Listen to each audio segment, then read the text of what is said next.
Well, good morning and welcome to Zen Fits. So, today is the Tuesday and Memorial Day is over. Things are back to normal. Morning Joe is on, and we're back to being retired. Holiday weekends and all that are really more of a disturbance to me. Interrupt my normal flow of TV and everything. So I'm always glad to return to morning and Morning Joe in the morning. And I get a lot of my ideas for my talks on the news. And last night I watched a recording of Frontline's documentary on the ranch war with Bundy. Remember that? That was a very interesting documentary or piece on that. And so this morning, that kind of like gelled into this talk. So let's pull the cotton ball apart and see what we can find.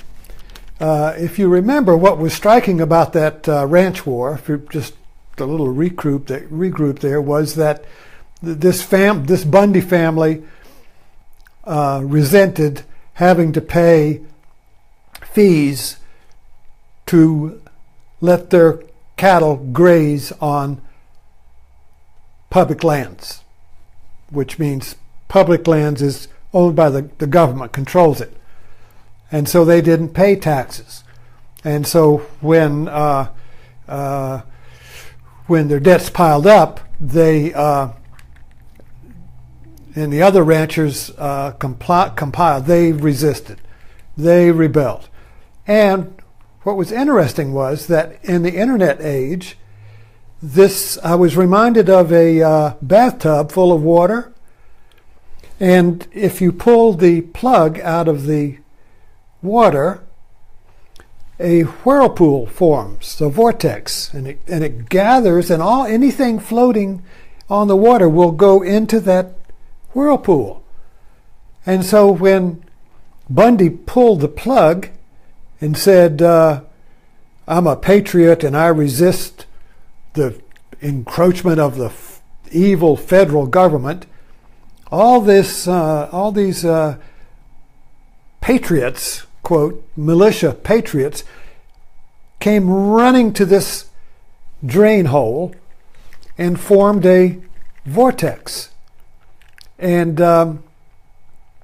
getting bigger, and then like a tornado, it jumped over and took over the some national park and created a Custer's Last Stand until finally the feds instead of creating another Waco, just waited until they had a chance for the leaders to be separated. They were lulled into complacency, and they got caught out in the open and got arrested, and the vortex quit and stopped, you see. So they're still going through the court process, the courts. But what was interesting was the romanticism of it. So let's look at, and so I began to wonder, are we in a new age of romanticism? What's going on? Are we in a romantic age? And what is that? So let's take a look. This is a wide brush. I've been around long enough to see in decades, to see back far enough, to have experienced long enough for myself the transitions and the changes that are going on in our culture that are very difficult to understand when you're, first of all, when you're in it, and second of all, when you just wear a narrow lens. So all of my talks here really are based in the photographer's camera bag, where you have a narrow lens and a wide-angle lens. Now usually you might have two lenses, where you have a narrow focus lens for shooting birds and things close up, zooming in, and you have a wide-angle lens that you put on that see. But actually the most portable way is to have a lens that does both. So a really good lens will give you a wide angle, zoom out, and then you can zoom in. Zoom out and zoom in. But our culture today has only, in other words, if you want to see what the wide angle lens looked like, go back to the 50s. In the 50s, there was no me in the cultural view. It was all wide angle, and there was just a few little me's. They were called beatniks. Jack Kerouac and a few others, Allen Ginsberg, and there were the Beats. And they were kind of like the fathers of the hippies. But there was no me in the sense that everything was black and white, and everything was monolithic, and everything was, and science was the God. And by now, from the 50s point of view, we would all be living like the Jetsons, living in a scientific utopia. So there was this vision of scientific utopia because science had won World War II.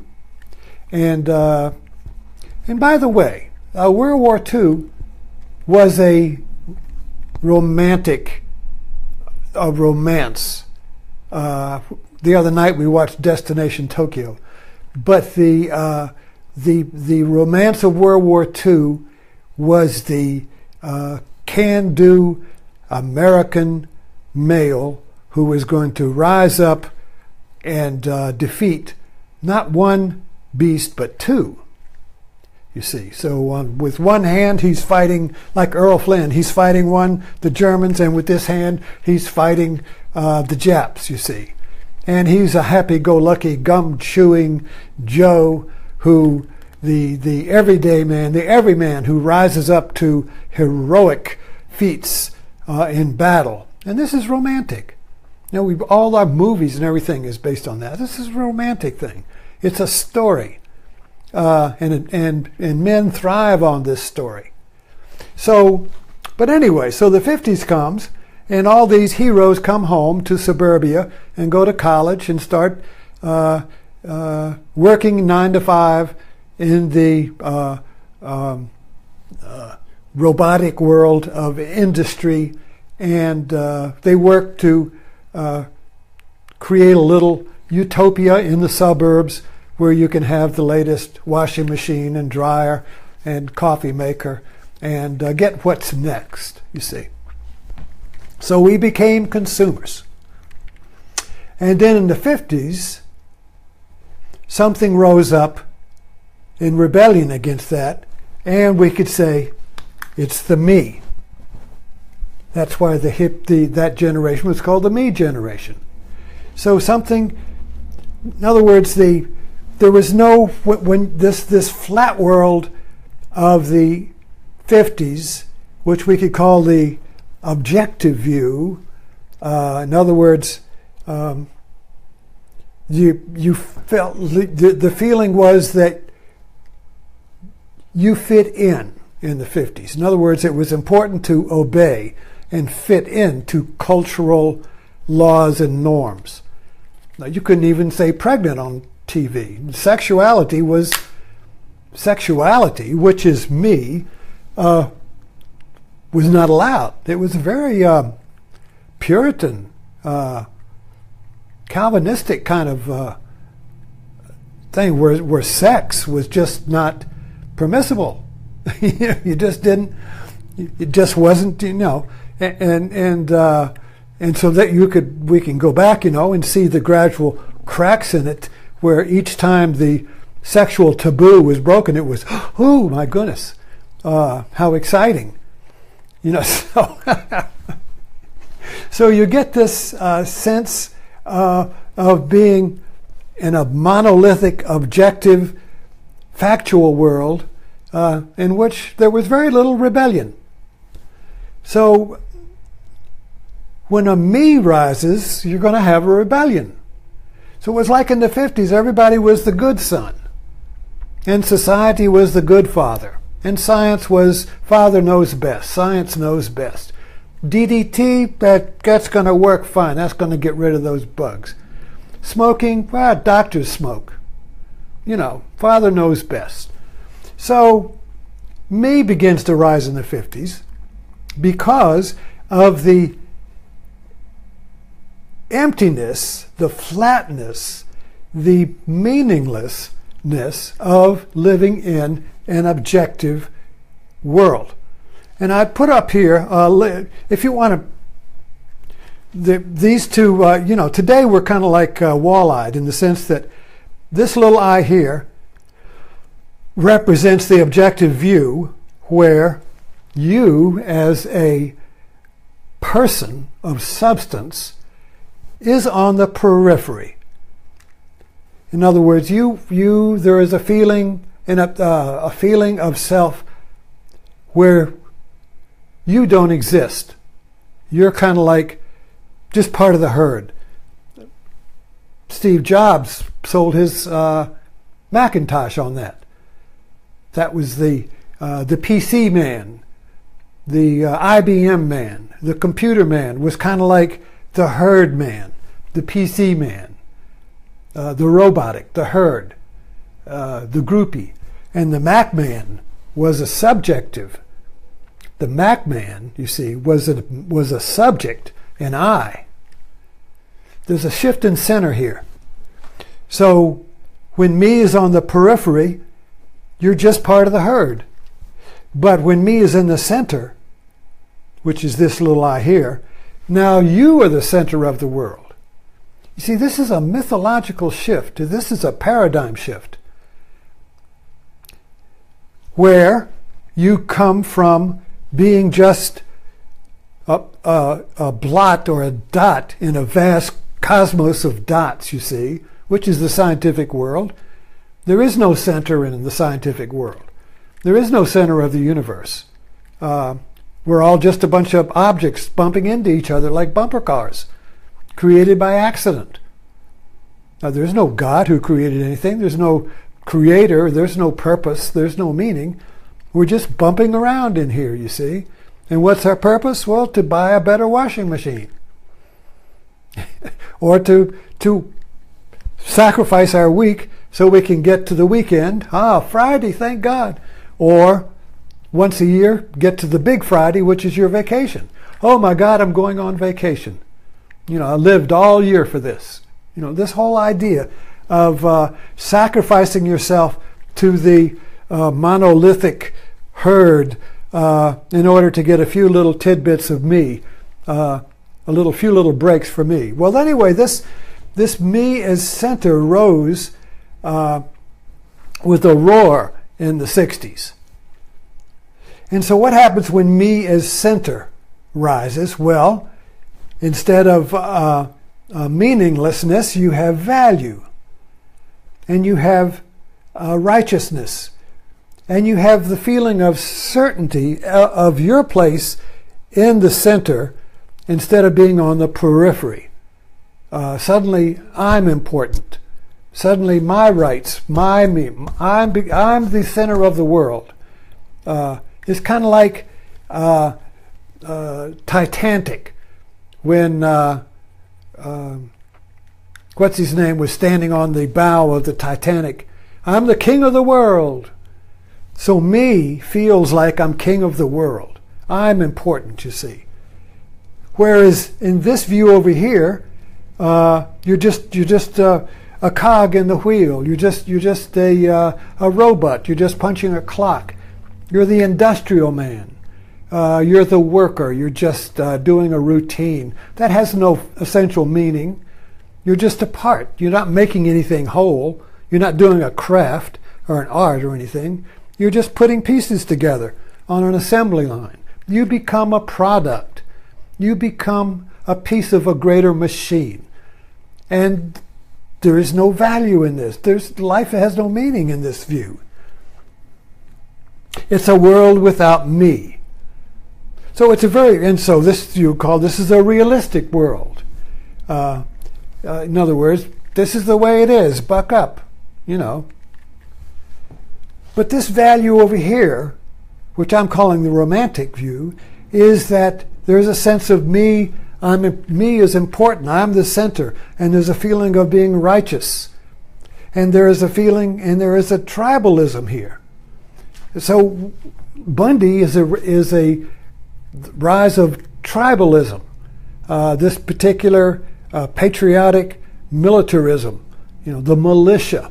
All these guys were covered with arms. They got bullets and magazines and 2 or 3 pistols and AK-47s, and they look like they're going into combat. They're the SEALs or something like that, you see. And so this is, in the movie, the best exemplifies that is, as I recall, the good example was Mel Gibson's Braveheart, where you have this tribe of Scotsmen in kilts facing the redcoats, these rows and rows and rows of British soldiers who march like print in rows towards you, and you're just a bunch of guys hanging out in kilts, showing them your ass, that kind of thing. The brave heart, you see. So there's heart here. And there's morality over here. Right and wrong. I'm right, you're wrong. So this rises today, and what feeds it today is the media world we live in. So getting back to that tub metaphor, the tub is kind of like the media world, and things are all pieces of bubbles and pieces of soap and trash are all floating around. It has no organization, it has no meaning. So if there is an event now, this is like rock candy. I think, there's chemistry experiences where you can put sugar in, and put a wick in a bowl of water and keep putting sugar into it, and at some point, if you tap it, the rock candy crystallizes. It crystallizes at some tipping point. So we're constantly at this tipping point today where an event happens on media, and it's kind of like pulling the plug out of the tub, and all of the flotsam that has no meaning, that's looking for something around which to center itself, goes into this whirlpool. And it gets bigger because it's drawing from the whole national tub, you see.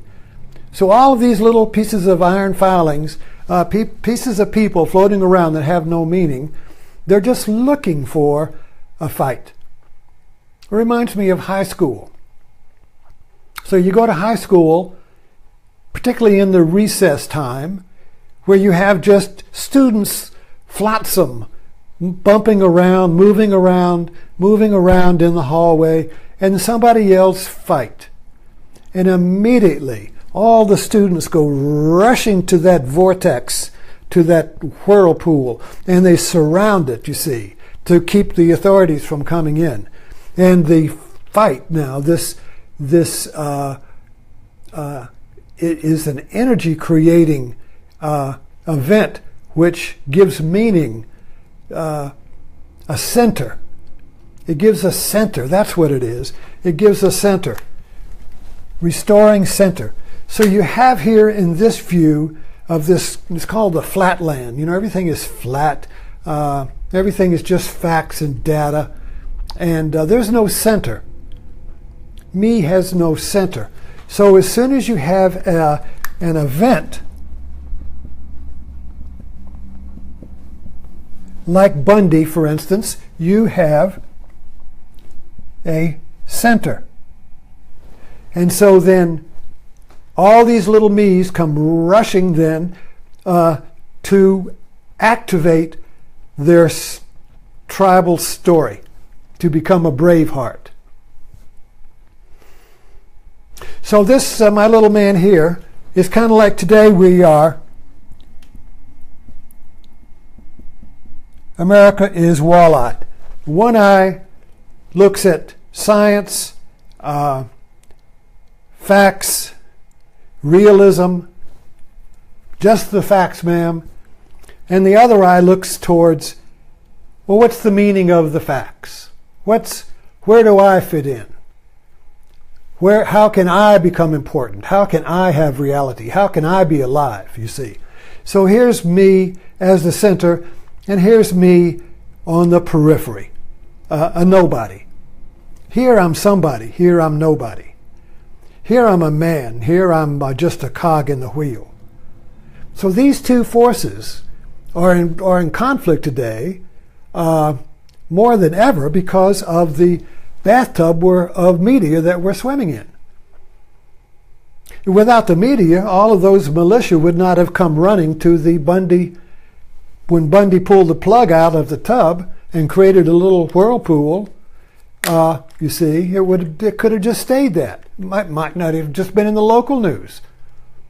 But because we live in this media tub now, anytime a plug is pulled out, all of the flotsam floating around there rushes to that and swirls around it. And it has meaning now. So the story gets perpetuated from one plug pull to the next, you see. So this, when you belong to a particular tribal story, I want to take Black Lives Matter. That's a tribal story too. So whenever there is an event that is ambiguous, like did that cop really have to shoot that guy? That's ambiguity. When there's an ambiguous event, the tribe rushes in and the media comes in to film it, and people come in from all over, and it gets bigger and bigger and bigger and bigger until finally it exhausts itself, and then we wait for a new one. So media life today, American life, if you look at this wide-angle lens, it's like a big bathtub with people floating around in it that have no meaning except in their story. And then you have just like you have different churches, you have different tribal stories, each of which is romantic, each of which is centered around me, as the tribe and me are one, you see. I and the tribe are one. So once you create that equation, the tribe and I are one, you create the situation where this story, this tribal story that you choose to belong to, only lives when there is conflict with the beast or with something greater. So this subjective view of the world is in conflict with the objective view of the world. So this view of the world over here calls this view liberal humanism, secularism, right? I talked about this the other day, last night, I think, with talking about Pat Robertson. So Pat Robertson created, with his 700 Club, a Christian tribe that formed itself around fighting the devil, or fighting evil, or fighting the secular humanistic government, you see. So in order to create a tribe, in order to create a me, you have to create an enemy. You have to create the other. So in this sense, Trump is the tribe, Trump tribe, because Trump creates a sense of me for those who invest in him, and this grows stronger with the strength of the enemy. So who's the enemy for Trump? Well, liberalism, media, science, government, you see, that is the beast. And then they hire Bannon, who actually wants to activate this cosmic fight of Western civilization against the beast, you see. So this idea of the beast is a mythic idea that you fill in the blanks to a particular beast that you don't like. But, you know, so it's kind of like a fill in the blank. There's the great beast. It's the sense of the other that forms my tribe of me's as a rebellion against it. So it's the rebellion against the beast that creates the tribe and the sense of me that is willing to die for this cause. So this is what even the South fits really into this very well, because of its mythology of the lost cause. And the South was a romantic place. Just look at the cities where you have these big statues of their generals who were knights in on shining horses, you see. The generals were heroic knights who fought the lost cause, and of valor and sacrifice and honor and righteousness and bravery. You see, all of these qualities of me, all of these qualities of the heroic individual who has meaning and purpose, even if he dies for his cause. In fact, you have more meaning if you die for it. If you don't have anything from this view, if you don't have anything to die for, you have nothing to live for. The problem is that in a monolithic consumer society where everybody is 9 to 5 and you just commute to work in meaningless jobs, you have to create tribal stories. You have to create romance. Some people just go to the movies for romance or read romance novels. Some people create romance novels in reality so they can live their heroic life, so they can live their brave heart, and so they can tell their children, I was there at the Bundy Ranch when we defied the government and held off the beast, you see. So, okay, I hope I think I covered my dots. And in my attempt to put a wide angle to what's happening in our world today and give us a little bit of historical context. So thank you very much for dropping in.